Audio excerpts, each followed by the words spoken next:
BSF 65 বছর বয়সী আনুমানিক একজন ব্যক্তিকে কিন্তু আসলে বৃদ্ধকে এই সীমান্ত দিয়ে কিন্তু পুশিং করার চেষ্টা করে।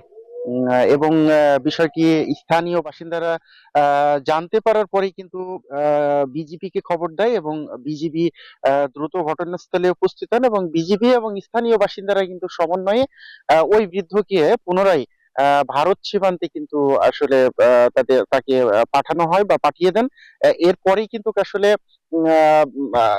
এই ব্যক্তির কোনো উপস্থিতি কিন্তু কুষ্টিয়া সীমান্তে দেখা যায়নি।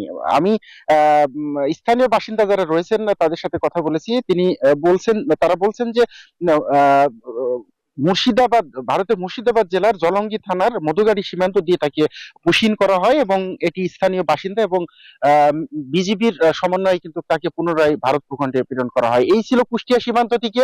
ফিরে যাচ্ছি মেহেরপুরে, সেখানে অপেক্ষা করছেন আমাদের আরেক সহকর্মী ডালিম সরোয়ার। ডালিম, আপনি জানাবেন মেহেরপুর সীমান্তের সর্বশেষ কি পরিস্থিতি আপনি দেখছেন? লালন, ধন্যবাদ।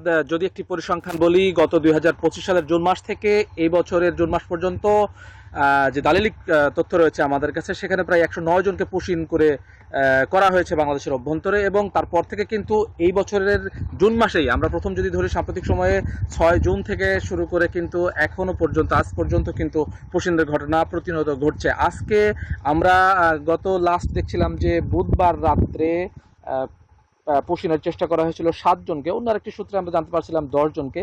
ঠিক তেমনিভাবে আজকে কিন্তু ভোর রাতে পুশিনের চেষ্টা করা হয়েছে 3 জনকে, যেটি মেহেরপুরের ধলা সীমান্ত দিয়ে। মেহেরপুরের সীমান্ত 97 কিলোমিটার যে সীমান্ত, দুটি ব্যাটালিয়নে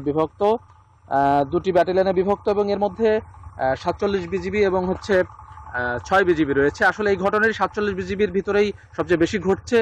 তবে আসলে আইনি প্রক্রিয়া ও আন্তর্জাতিক চাপ ছাড়া এই পুশিন বন্ধ হবে না বলতে। ডালিম ও লালন, আপনাদের দুজনকে ধন্যবাদ। প্রতি সপ্তাহে সর্বোচ্চ বার বিকাশ পেমেন্টে 50 জন হবেন পেমেন্ট চ্যাম্পিয়ন। জিতে নিন টিভি সহ আকর্ষণীয় সব প্রাইজ।